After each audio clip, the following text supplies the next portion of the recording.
দেখো আমার তৈরি হয়ে গেছে মোচার ঘন্ট। দেখো যে কোনো মানে ভাতের সঙ্গে রুটির সঙ্গে খাবার একদম সুন্দর উপকরণ মোচার ঘন্ট। আর এখানে ডিম, পটল আলুর তরকারি, এখানে বেগুন ভাজা, আর এখানে অল্প ঢেঁড়স ভাজা আছে। তারপরে এই যে নিয়ে এসেছে একেবারে এই এত মাছ, এগুলো কিছুটা ধুয়েছি। আর এখনও এই দেখেছো এই এত মাছ আমাকে এখনও ধুতে হবে। এই মাছগুলোকে ধুয়ে কিছু মানে ওদের জন্য কটা করে দেবো, কারণ আমি ডিম করে ফেলেছি বেলা হচ্ছে দেখে। তা এখন এই এত মাছ এনেছে, তা এবারে মাছগুলোকে এবারে আমি আগে ধুয়ে ফ্রিজে কিছু রেখে দেবো। আর এই যে ডিমটা এনেছে, এটা দিয়ে আমের যে চাটনিটা করছি ওই আমের চাটনিতেই ডিমটা দিয়ে দেবো।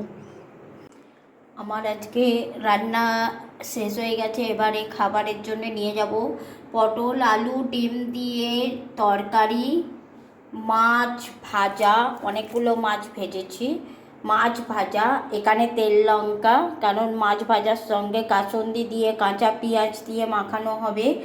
এখানে দেখো মাছের অনেকটা ডিম ছিল, আঙুর আম মাছের ডিম দিয়ে ঝোল, এই টক। এখানে দেখো মোচার তরকারি, আর এখানে ভাজা, সব রকম একটু একটু করে ভাজা। এইটাই আজকে আমাদের খাওয়া হবে। কে খাবে চলে এসো। মোচার তরকারি, আম, আঙুর, মাছের ডিম, মাছ দিয়ে টক, তেল লঙ্কা, মাছ ভাজা, ডিম আলু পটলের তরকারি, মাখা মাখা তরকারি। কে খাবে তাড়াতাড়ি চলে এসো।